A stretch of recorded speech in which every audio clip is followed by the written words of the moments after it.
I think it's pretty undeniable at this point that Mario Kart 8 Deluxe is the best Mario Kart game. With 96 total tracks, this has the most content in the series. Well, actually, Mario Kart Wii is the best game in the franchise because it has the Thundercloud item. But despite how much content Mario Kart 8 Deluxe does have, it doesn't have everything from across the series. Of course, a few characters and tracks here or there got killed, but I'm talking whole entire modes that have just straight up not returned. And I think easily the most talked about and famous of these is Mario Kart DS's Mission Mode. This is one of the most beloved side modes in the series, and it was only present in one entry. This consists of 63 different challenges that take place on the game's courses. These could be anything from collecting a bunch of coins, driving through numbered gates, to even more creative things like mass murder. But with there being so many missions, some are bound to be worse than others. So today, I thought it'd be fun to look back on these missions and rank them all from the worst to the best. But how exactly am I going to be ranking them? Well, I think that comes down to two things. First off is obviously how fun it is, and the second is how creative it is. Depending on the challenge, the courses can change pretty significantly, so the ones that do are more likely to place up high on the list. Now, despite me owning Mario Kart DS pretty much since it came out, I never actually beat the mission mode before, so I was really excited to try all of these. With that said, if you enjoyed this video, please make sure to leave a like and subscribe to the channel, and let's jump right in. While most of the missions are extremely creative, there are a good chunk of them that are just sort of playing the game normally. Not that that's unfun or anything, but if I'm coming to the mission mode, I want something unique that's not just racing around the track. Believe it or not, I'd probably go to the racing mode for that. So my least favorite mission is 63 1-8. This requires us to do 4 mini turbos on SNES Mario Circuit 1 within 1 lap. That's pretty much exactly what you do when racing normally, so this definitely feels like filler. There are quite a few of these mini turbo ones, and they're all placed right at the bottom of this list. 8-1 is definitely my least favorite just because it's on the most boring track. 62 4-8. This time we have to do 9 mini turbos on Luigi circuit. I like this slightly better because you can slip on the puddles. 61 2-8. This time we have 3 laps to complete 6 mini turbos on Baby Park. While this is the simplest of the game's courses, I found this slightly more interesting than the last two since there are item boxes here that always give stars. Not that that really changed too much, but it's something different from just normal racing. 60 7-1. Here we have to complete 6 mini turbos on Rainbow Road. Of the courses so far, this one is the most complex, so it's the most fun to race on. 59 6-6. This challenge requires us to complete 14 mini turbos on Yoshi circuit. The turns here can actually be somewhat challenging to get drifts on, so I'd say it's the most difficult of this mini turbo bunch. Not my favorite though, that belongs to 58 3-7. This asks us to complete 10 mini turbos on Shroom Ridge. While the turns are probably a bit easier than Yoshi circuit, I just think Shroom Ridge is more fun. Now we may be free of the mini turbo missions, but there are still a solid chunk of challenges that have us do pretty basic racing stuff, so we're going to knock them all out before we get into the actual interesting content. 57 7-3. This requires us to complete 2 laps on TikTok Clock. Boy, they really ran out of ideas, huh? Yeah, this definitely feels like the most nothing mission. There are a few small tweaks to the track, like there being multiple pendulums now, but it is not enough to actually make this interesting. Compared to most of the mini turbo ones though, this requires us to complete 2 laps instead of 1, so I guess it's a bit better. 56 7-2. This has us race against Bowser on Bowser's Castle. Yeah, that's pretty generic, but there have been a few important tweaks to the track. Many of the paths now have walls blocking your way, so you have to go down a specific route. That does make gameplay here a bit better, but I also think some of these walls are kind of unfair. Like there's one placed at the end of the spinning bridge. Due to DS's low quality, there's no way you could see it from far away, so if you take the bridge like a normal person, you basically have to restart, which is kind of dumb. 55 5-7. Now we've got to beat Mario in a lap on Mario Circuit. Look out though, there are slightly more piranha plants. Ooh. I didn't mention it in the last segment, but I do like these race ones more than the mini turbo ones because at least there's another person here and you can get items to put up a fight. 54 3-4. This is our final CPU race for now, and we have to compete against a Yoshi on Yoshi Falls. I like this the best because the added walls force you to go through the waterfalls. That is what I would do when I race here normally, but I think it's cool that a mission shows that you can do that. 53 2-2. Alright, now we're starting to get into some actual missions here. This is our first coin mission of the video, which are very common. Even when they aren't an item, they find a way to weasel into the game. This requires us to collect 10 of them on Figure 8 Circuit. Now first off, Figure 8 Circuit sucks, so that doesn't help this mission's case. Worst of all though, as you go through the race, you'll notice that you only collect 9 out of the 10 coins. So you restart thinking you may have somehow missed it, but you again have no luck. Well, that's because the last coin isn't in front of you, it actually spawns behind you at the start. No other coin challenge in the game does that, so I think it's pretty stupid. Okay, it is a little funny. 52 1-3. This requires us to break all 10 item boxes on Yoshi Falls. Item boxes are another pretty common mission type, but there's quite a bit of unique challenges they do with them. Since this is the first of its kind, it's pretty basic. The item boxes stay stationary on the track, so it's like you're just completing a lap normally. I do like that each box gives you a mushroom for a boost though. 51 1-1. The very first mission in the game unsurprisingly takes place on the first track in the game. Here we get the introduction to another common mission type being the numbered gates. You have to drive through them in the correct order, and due to their their somewhat small size, it's pretty satisfying when you can go through them all quickly. Other missions use the gates more uniquely, but here it's pretty much just a straight shot through all of them, which is fair enough being the first mission. 51-2. Following that up with the game's second mission, we've got to collect 15 coins on GBA Peach Circuit. This is a slightly more complicated course, so driving straight through it for all the coins is a bit more interesting than going through Figure 8 Circuit. 49-6-3. This time we've doubled the coin count up to 30, and it takes place on Choco Island too. The coins here stretch out over more of the course, and some are a bit more difficult to collect fast. Most notably are these coins on the mud, since your character just has absolutely zero traction.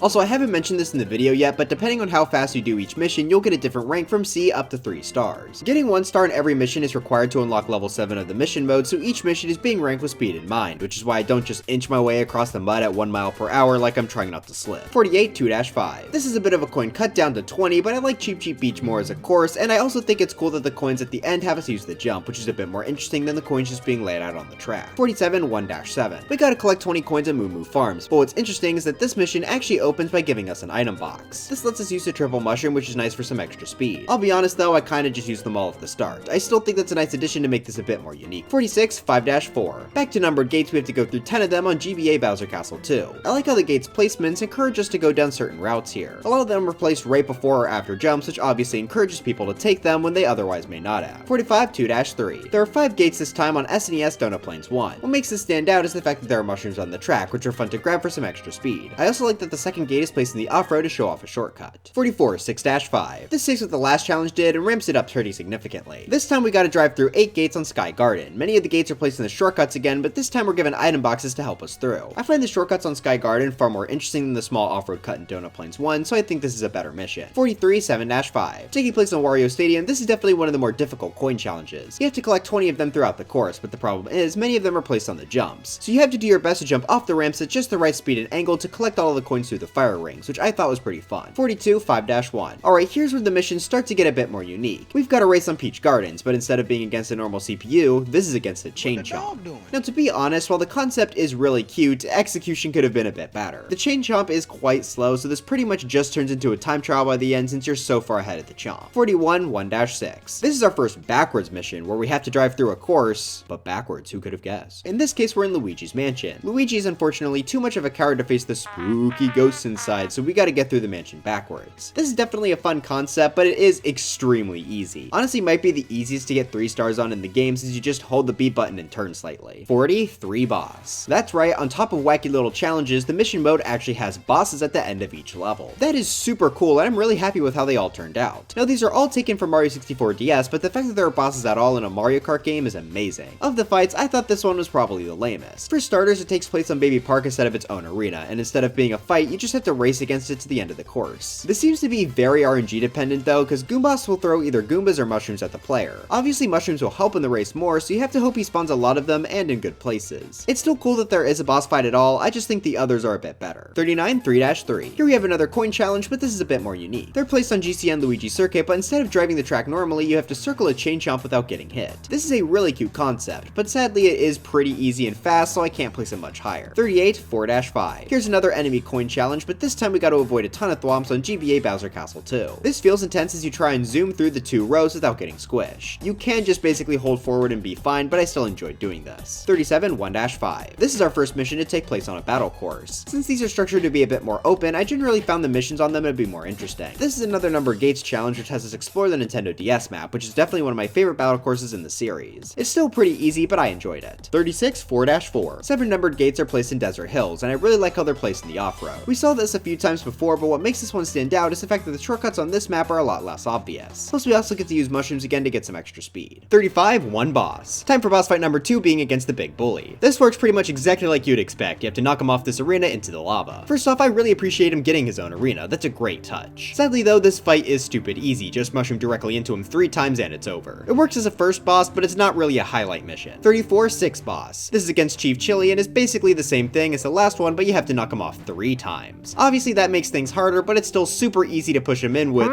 Okay, he can jump over your attacks now, so just wait to use the mushrooms when you're close. That's a nice change, but not really a huge one. 33, 5-3. It's been a bit since we've seen an item box mission, and this time we have to actually chase down 5 of them on Koopa Beach. I think that is a pretty cool idea, but on this track they're honestly pretty slow, so you can just catch up to the one at the front and then back up onto the rest. 32, 2-4. This is the same story as the last mission, but the item boxes are in Luigi's mansion instead. It makes it kind of seem like the item boxes are haunted, which I think is a little funnier. 31, 7 boss. And here we have the game's final mission, the boss fight against the giant Wiggler. He'll be stampeding through GCN Mushroom Bridge, so you have to try and beat him in a full race. This actually goes for an entire 3 laps, and it's pretty intense as the Wiggler's quite fast. There are also plenty of item boxes we can use to go through shortcuts. I think this is a pretty solid final challenge all around. It's not my favorite boss fight, but it's a great test of our racing abilities. 34-3. This is very similar to the Wiggler fight, but I honestly find the idea here a bit funnier. When you start the mission, you'll see a red car zoom past you, disobeying pretty much every traffic law. Your goal is to race against this red car to the end, and conceptually that is a fantastic idea. It's also decently challenging because it's very easy to get into a car crash. Not only is the concept funnier here, but I also just like Shroom Ridge as a course more, so I think the red car wins here. 29, 2-7. This uses the numbered gates in a really cool way. It takes place on GCN Luigi Circuit, and the main gimmick for that course is that you actually drive backwards on it after the turn. That means you can see the gates, but they're seemingly out of order. In some cases, the gates are right next to each other, and you have to try and figure out which is the correct gate as you approach. I think that's a really great spin on the numbered gate concept. 28, 5-7. This time we got 8 numbered gates on DK Pass, which is a track I genuinely forget exists. Like, is this anyone's favorite course? Anyway, what makes this special is that we actually have to play this track in reverse to get through all the gates. That gives us a whole new look on the track, and I think it's cool that they allowed us to do this in a few missions. 27, 3-1. Here we have another mission where we need to break 5 item boxes, this time on Waluigi Pinball. What makes this so special is the fact that the item boxes are actually spread out throughout the course, so you can't just follow their line. Waluigi Pinball is always fun to drive around on, and this is certainly no exception. 26, 3-5. Here we have another battle course cameo. This time we're racing through Pipe Plaza, which is absolutely perfect for a number gates challenge. The gates seem to be placed almost randomly, but you can actually find an optimal route through the pipes that brings you to them all in a pretty quick and satisfying way. I've always been a sucker for the warp pipe gimmick anyway, so I was bound to enjoy this level. 25, 3-2. It's been quite a while since we've had to go through a course while moving backwards. This time Bowser has to make his way through Delfino Square's tight alleyways while going through 5 numbered gates. One thing I really like about backwards challenges are the controls. Since we're moving backwards, pressing right on the D-pad will actually cause Bowser to go to our left, which means it takes a bit of extra focus to wrap your head around. I think that's done really well here as you try and go through it as fast as possible for all 3 stars. 24, 5-2. For this coin collection, we have to carefully maneuver through several snowmen on Frappe Snowland. Touching even one of them is an immediate fail, but to make this even more difficult, we have to do so while going backwards. All of these different elements come together to make for a pretty solid challenge. 23, 5-6. Back to the battle courses, we have to collect 18 coins on Tart Top. What makes this coin collectathon special is the fact that 3 of the coins are in the air, which means we have to use this track's infamous Tart Jump. While the coins may seem a bit random in their placements at first, they're actually lined up in a perfect way to have you collect them all in a row while going over the jump, which feels great to do. 22, 7-8. It's the return to the break item box objective, but this time with a pretty clever twist. On top of the 10 item boxes you need to break here, there are several fake item boxes on the track as well. Now if this was a game like Mario Kart Wii, that wouldn't matter much since the fake item boxes look absolutely nothing like the normal ones, but in DS they're extremely similar. That can make it really difficult to tell which item box is the one you need to break. I really enjoyed that extra challenge though, and it made going through here much more fun. I also like how there's this big wall of fake item boxes without a single real one just to throw you off. That's pretty clever. 21, 4-6. This is another item box fake item box combo, but this time it's on Choco Mountain. I enjoy racing on this course far more than Banshee Boardwalk, so it got the edge here. 26-8. This has us challenging Peach to a race in Peach Gardens. Instead of going through normally, we have to go in reverse. I actually find this pretty funny because that means Mario Kart DS actually got to the backwards gimmick first before Mario Kart 8 Deluxe did for this track. Just thought that was a neat little coincidence. The race itself isn't too hard, but I always love having to go on tracks in reverse. 19, 5-5. This has us complete 1 lap on Mushroom Bridge in reverse. That makes the track so much harder because the cars are now moving towards us, which means getting into a crash is a lot more common.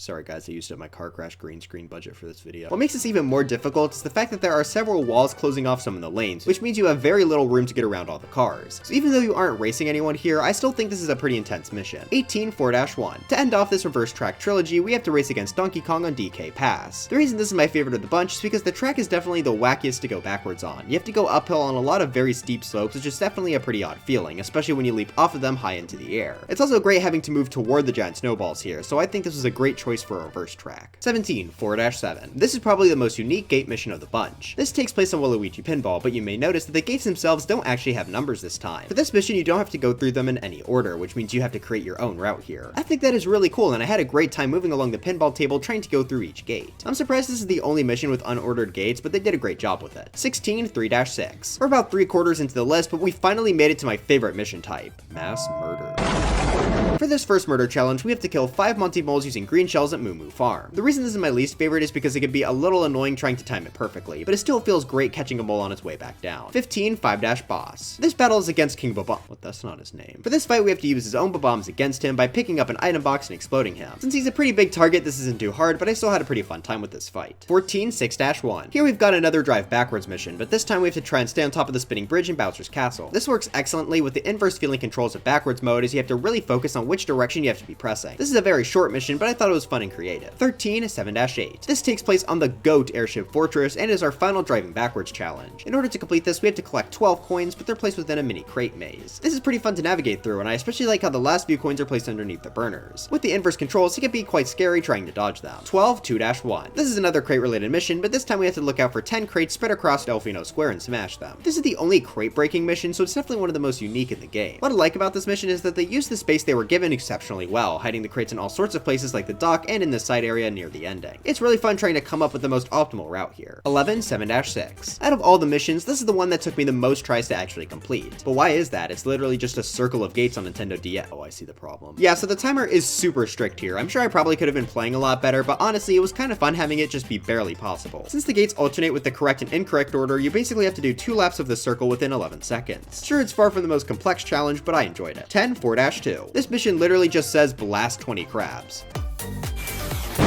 This takes place on Palm Shore, and the island you're on quickly gets surrounded by an army of crabs, so you have to use either bombs or green shells to kill a total of 20. I like that there are so many crabs here, so you can just spam attacks in any direction you want. 9 3-8. Wow, 3 battle courses in a row. This takes place on Twilight House, where we need to collect 20 coins. The way Twilight House is structured, it has a ton of rooms next to each other, so you have to explore them all to find the coins. Many of the rooms now have walls put up though, so it's sort of like a maze trying to find your way through here. That makes routing this mission for the best possible time really fun. It's easily one of the most complex in that regard. 8 4-boss. This battle is against King Boo. Oh, it's that King Boo design. This is definitely the weirdest fight of the bunch, but once you understand it, it can be kind of fun. Around the arena, there are 50 coins you need to collect in order to kill King Boo. Problem is, King Boo will constantly steal your coins, so you'll need to ram into him every so often to steal them back. That turns this into a pretty fun sort of tug-of-war scenario where you try to collect coins fast before King Boo steals them. As far as I'm aware, there's no way to dodge King Boo, so this is all about collecting coins and fighting back as fast as possible. 7 6-4. This is my favorite item box challenge, and it takes place on probably the series' most popular battle course, Block Fort. Across the 4 forts, there are 10 item boxes moving along them, but due to how they move, it can be not only hard to track them down, but catch them as well. To get the best time possible, this requires a lot of planning, and I think that's pretty cool. Sure, it was a bit annoying to find the last box sometimes, but I think it's more satisfying if you come up with a plan beforehand. 6 7-4. This takes place on Mario Circuit, and we have to kill 30 Goombas with Koopa shells. They'll be moving along the course as you shoot them, so it's really cool gradually taking out each and every Goomba as you make your way to the front. I do wish there were maybe a few more item boxes, but beside that, this is a great mission. 5 6-7. This is easily my favorite coin-based mission. This takes place on Tick-Tock Clock, and you have to collect 40 coins placed around the clock at the opening. Now, unlike Mario Kart 8 Deluxe where the clock hands are helpful, here they'll actually kill you if touched, so you need to not only collect these coins fast, but also do so while the hands are moving towards you. That's a really sick idea, so trying to plan out how to do this while avoiding the hands rotation is a fantastic time. Since getting hit by the hands makes you lose coins, this is certainly a good challenge as well. 4-2 boss. For my favorite boss fight in the game, we have Eye Rock. Just like Mario 64, you can only attack it when its eye is open, so you have to try and collect as many green shells as possible and hit the eye on the hand 3 times. And I mean the eye. If you're even a little off, the hit won't count. That makes this pretty challenging to do fast since it's a lot harder to aim your shots. That's also not considering the fact that while one hand is vulnerable, the other one is still attacking, so you always have to be vigilant. I think this boss is the best executed idea of the bunch. 3 1-4. A bunch of Cheep Cheeps have sadly beached themselves, but instead of helping them, Wario found it funnier to run over all of them, so that's our goal for this mission. We have to kill 5 Cheep Cheeps with a star, which may seem easy, but due to how fast you move with the star and how the fish flop around, it can actually be pretty easy to straight up miss them. Luckily, the ranking on this mission is super generous, but it's still fun to go for a personal best time. 2 6-2. This is a sort of expanded on version of the last mission. Instead of Cheep Cheeps, we have to take out Rocky Wrenches on Airship Fortress, so we got a little whack-a-mole minigame. They don't peek out for very long, so you have to drive into the moles very quickly. This takes a surprising amount of strategy if you want a good time, but I think this was definitely one of the coolest ideas they had for a mission. But as for my absolute favorite, we have 1 2-6. This time we have to take out 5 Pokies, but not with a star, with bombs.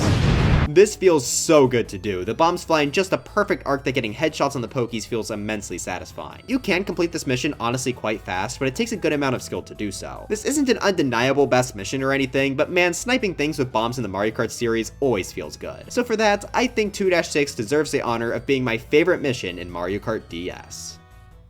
But anyways, that's it for this video. Are you one of Goomboss's underlings and hate me for not ranking him higher? Let me know in the comments. I had a really fun time actually beating this mode after all these years, and I hope you all enjoyed this look back at all the different missions. But you know me, I got a 200k special to edit, so dry bones for Smash, and I'll see you guys next time.